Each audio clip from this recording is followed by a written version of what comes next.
Every D&D player in the history of the game has done this. They come upon a cute little fuzzy animal and they want to adopt it. Whether it's a squirrel or a cockatrice, they want it as a pet. And then they march off to combat with their new cute cuddly and are shocked when the first fireball torches their adorable little buddy into a crisp. And then you, the dungeon master, are over there in the corner trying to console them as they weep. Or not, depending upon how heartless you are after having killed their precious fluffy sidekick. So today we're going to discuss how to run pets and animal sidekicks in D&D. Specifically, we're going to go over 5 mistakes to avoid and what to do instead. And our goal here is to help pets and animal sidekicks work a little bit better in the game and be more fun for both the dungeon master and players. Number 1, allowing characters to tame wild animals too quickly. Okay, so this is how it usually works. Your player comes across a fluffy squirrel, is enamored, and asks you if they can take it as a pet. You, the dungeon master, reply that, it's a wild animal and not a stray kitten. And the player is like, oh, okay, what do you want? An animal handling check? Rolls dice. 19! Then the dungeon master is like, okay, I guess the squirrel comes up to you.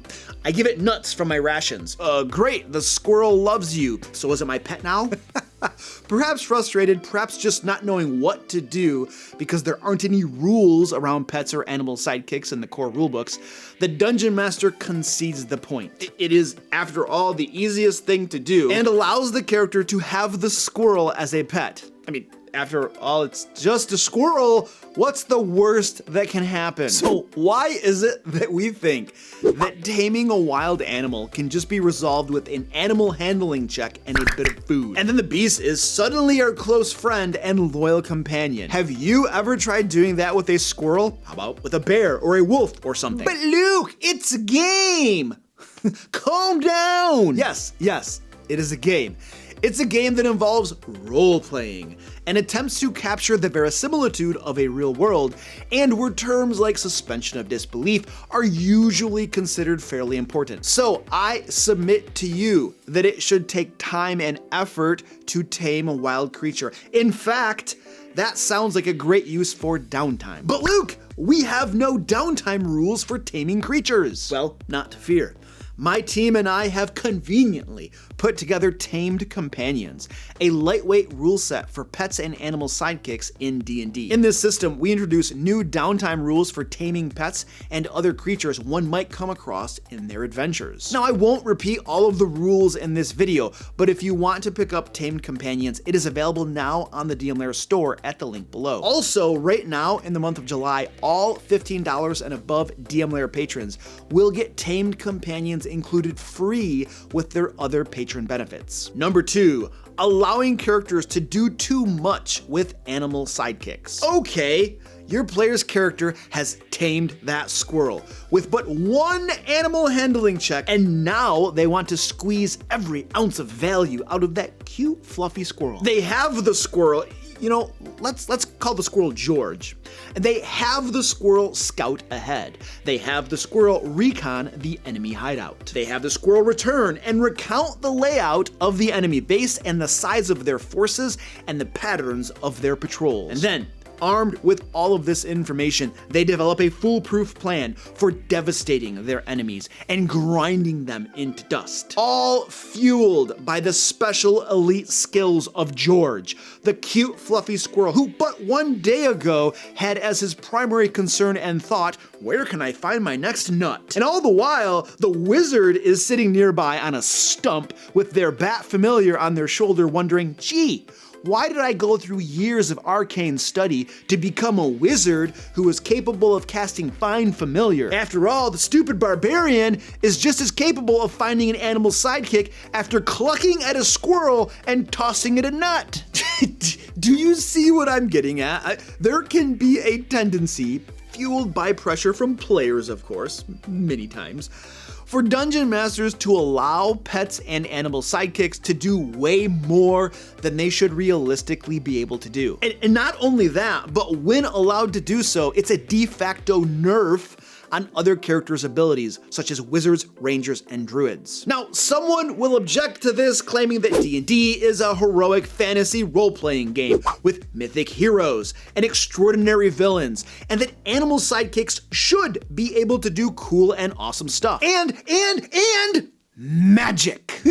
Why is it that magic is always the end cap to every argument by players wishing to push the boundaries of what is possible in the game? Dungeon Master, I'm sorry, even with a 27 athletics check, you can't jump across the mile-wide river. Player, but magic! Dungeon Master, you're a barbarian. Now, I agree that cool stuff should absolutely be possible in the game, and that animal sidekicks should be awesome and fun to play. However, I'm just saying that we need limits, please. And animal sidekicks should be implemented in a way that doesn't effectively nerf other classes' abilities. So, that squirrel companion should require training to be able to do some of the things that the character would like them to do. And again, that's a great use of downtime. We should also consider questions such as, can the character effectively communicate with the squirrel? Can they speak with animals? Or must they rely on simple commands such as come, stay, and attack? Ideally, what you'd want to do is flesh out some basic guidelines and rules for how pets and animal sidekicks will work in your game. For instance, in our Tamed Companions rule set, we have specific rules that govern what animal sidekicks can do. This way, players and dungeon masters can all be on the same page. Number 3, not having animal sidekicks level up. The quintessential problem with pets and animal sidekicks is that they are static. They start off with hardly any hit points and a pitiful attack. Then, as the group levels up and takes on stronger and stronger bad guys, George the Squirrel still has 1 hit point, a practically worthless bite attack, and few other abilities to speak of. Now, one might argue that this is realistic, but it definitively makes for poor gameplay. And why is that? Because your wonderful animal sidekick is practically worthless in the game, besides for pure role-playing sake. And it's gonna get toasted the first time an enemy wizard drops a fireball, or a gnoll archer gets tired of the annoying little squirrel running around, or decides to eat it for lunch. No, what we really need is a way for animal sidekicks to level up with the characters. We need a set of rules around that. And this set of rules should ensure 3 things. 1, animal sidekicks do not eclipse characters in power. 2, animal sidekicks should still be useful. And 3, animal sidekicks should have some survivability. Now, if you want to homebrew your own set of rules around this, I suggest something like this. Every time the characters level up, the animal sidekick gains 1 hit die, just like characters do, though an animal sidekick's hit points should be roughly half that of the PC's. Upon level up, whenever the PC gains extra attack or their damage otherwise increases, the animal sidekick should also do a bit more damage. You might increase the damage die or give them multi-attack. Finally, when PCs level up and gain extra abilities, animal sidekicks should also gain cool abilities that they can do that will aid the party. Perhaps not always in combat, but in some way they should gain the ability to better contribute to the group's adventuring. Also, it should require training for an animal sidekick to gain these additional benefits.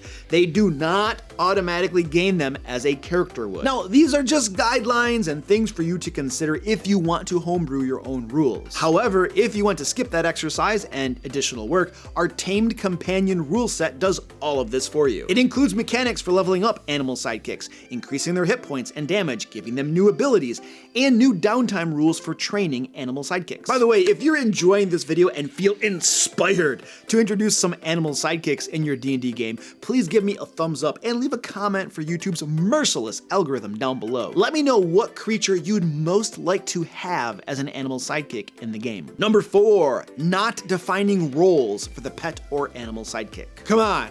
Are you really going to send little Georgie into combat against the score of orcs charging down on you? Is your grizzly bear sidekick best suited for scouting out the trap-filled kobold lair? And is that honey badger really going to be a suitable mount for you? Okay, I know you're a halfling, I get that you're Shmuel, but it's a honey badger. I mean, maybe you should just send that vicious little guy to tear apart that drow archer, eh? Okay, so what's my point here? Just as different characters have roles in the game that they're usually defined by their skills and capabilities, animal sidekicks should too. Now, in part, this is something the players need to acknowledge and embrace too. Otherwise, they'll do something like send a poor little Georgie against the orcs and then wonder why everything went so terribly wrong and the orcs tore Georgie apart. Because you see, Georgie was probably better suited as a social animal companion, a spy, a scout, and the like. It's the grizzly bear clad in chainmail that would have fared better against the orcs. So what you want to do is, when you are developing your homebrew rules for leveling up animal sidekicks, is to consider their roles and have them progress in skills and abilities that are in alignment. A grizzly bear should get better at combat abilities, a squirrel at social and sneaking skills, and a pegasus at mount-related abilities such as charging and flyby attacks. And of course, you knew this was coming. This is exactly what we did with our tamed companion rule set. When an animal sidekick begins gaining levels, you can choose one of 3 classes for it to pursue: combat companion, mount companion, or social companion. And then the sidekick gains abilities aligned with the role you've chosen for it to fill in the group. For instance, a combat companion gains the Creature of War ability at 1st level, a mount companion gains the Trample ability at 2nd level, and a social companion gains the Social Caster ability at 3rd level. Number 5, not adjusting difficulty to account for animal sidekicks. Okay, so one character has a fully armored grizzly bear as an animal sidekick. Another has a cockatrice that zips around turning flesh to stone. A third has a squirrel, George, that casts cantrips from their shoulder. And then the 4th has a vicious honey badger that zones in on enemy spellcasters at the outset of combat. And what? You think you can just run Tome of Annihilation, Curse of Strahd, or whatever as written? You think that you won't have to rebalance encounters and adventures for the new power the group has due to their awesome animal sidekicks? Well, of course you're gonna have to rebalance things. I mean, otherwise encounters and adventures will be exceedingly easy. There isn't anything inherently wrong with that, but it usually doesn't make for the best game experience when everything is too easy. There should be a variety of encounter difficulties over the course of play to ensure an optimal game experience. So here's my suggestion.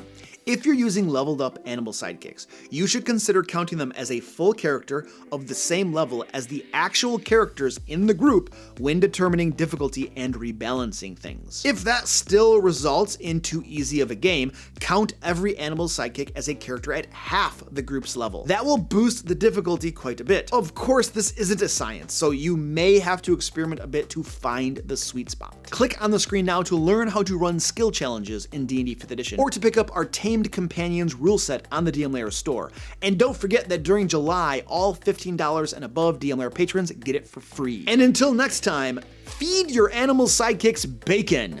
Copious amounts of bacon.